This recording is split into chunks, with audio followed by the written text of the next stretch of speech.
Banyak sekali orang-orang yang bikin aplikasi, banyak perusahaan yang membuat aplikasi, dan kita download dan pakai secara gratis. Nah, pertanyaannya, itu perusahaan untungnya dari mana ya? Kok bisa sih dia kasih kita pakai secara gratis? Nah, kalau misalnya kita bicara soal perusahaan, perusahaan itu membuat sebuah aplikasi. Nah, aplikasi ini kita sebagai pengguna download dan menggunakan secara gratis.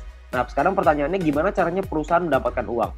Sebenarnya perusahaan mendapatkan uang dari dua hal. Yang pertama namanya pembelian dalam aplikasi atau iklan.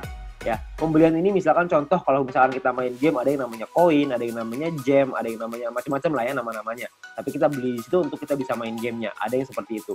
Ada juga orang-orang yang misalkan aplikasi edit foto, beli template, beli kuas, beli apapun itu, pembelian dalam aplikasi. Tapi saya yakin di antara teman-teman semua, tidak banyak di antara kita yang sering melakukan pembelian itu. Sekali mungkin pernah, tapi nggak mungkin sering.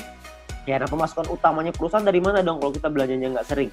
Yang paling besar adalah dari iklan, karena iklan ini rutin. Tiap dari kita pasti sempat menonton iklan itu dan perusahaan itu akan dapat keuntungan dari sana. Nah, keuntungan itulah yang akan dipakai untuk aplikasinya, untuk mengembangkan aplikasinya lagi, ya. Nah, kalau kita bicara soal iklan, yang paling besar di Indonesia, yang paling besar di dunia adalah dua perusahaan penguasanya, yaitu Google Group dan Facebook Group. Google dengan ada YouTube-nya sangat besar sekali, ada Google Ads-nya juga, Facebook juga dengan Facebook Ads dan IG Ads dan berbagai macam produk mereka yang lain. Nah, pertanyaan saya, kita sebagai pengguna aplikasi tersebut, pernahkah kita merasakan keuntungan nominal tersebut? Anda bisa lihat nominalnya ribuan triliun, ada bahkan sampai ratusan triliun. Saya yakin Anda juga masih punya aplikasi ini di handphone Anda. Tapi pertanyaannya, pernahkah kita dapat keuntungan dari sana? Ya kan tentunya enggak ya. Jadi kita pengen sekali dapat untung dari sana, gimana caranya? Sebenarnya caranya ada. Caranya adalah yang pertama, kita mesti mengerti dulu ya, jumlah penggunanya berapa banyak. Kalau kita lihat di sini, salah satu yang paling berkembang sekarang di Indonesia adalah YouTube yang paling bawah. Ya, YouTube ini menjadi perkembangan sosial media yang tertinggi sekarang di Indonesia. Kalau misalnya kita mau cari keuntungan dari YouTube, bisa nggak? Saya yakin Anda juga tahu, jawabannya bisa. Caranya adalah dengan cara jadi YouTuber.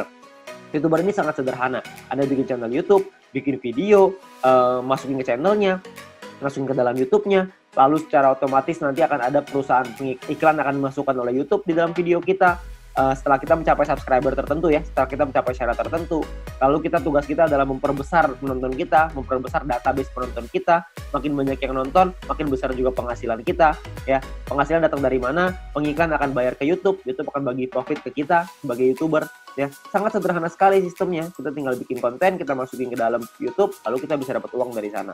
Dan kalau misalkan di Indonesia sekarang, banyak sekali, bahkan di dunia ya, banyak sekali orang-orang yang bercita-cita ingin jadi YouTuber. Kenapa? Karena penghasilannya besar. Karena semakin besar database penonton kita, semakin besar juga penghasilan kita. Seperti misalkan Atta Halilintar. Beliau punya penghasilan 22 miliar dari YouTube, ya. Karena beliau menjadi salah satu yang tertinggi di Asia. Bahkan mungkin bisa dibilang yang tertinggi nih, tahun 2019, tahun 2020, subscriber terbanyak di Asia Tenggara. Ya, jadi penghasilan beliau sangat besar sekali dari YouTube. Nah, banyak sekali orang pengen jadi seperti itu, tapi nggak semua orang bisa. Kenapa? Karena tidak mudah. Karena ada beberapa hal yang perlu Anda siapkan. Seperti misalkan contoh ide yang kreatif, peralatan, studio, kameramen, video editor, bangun database-nya lagi. Jadi banyak banget yang harus dipersiapkan. Ya, dan nggak semua orang bisa.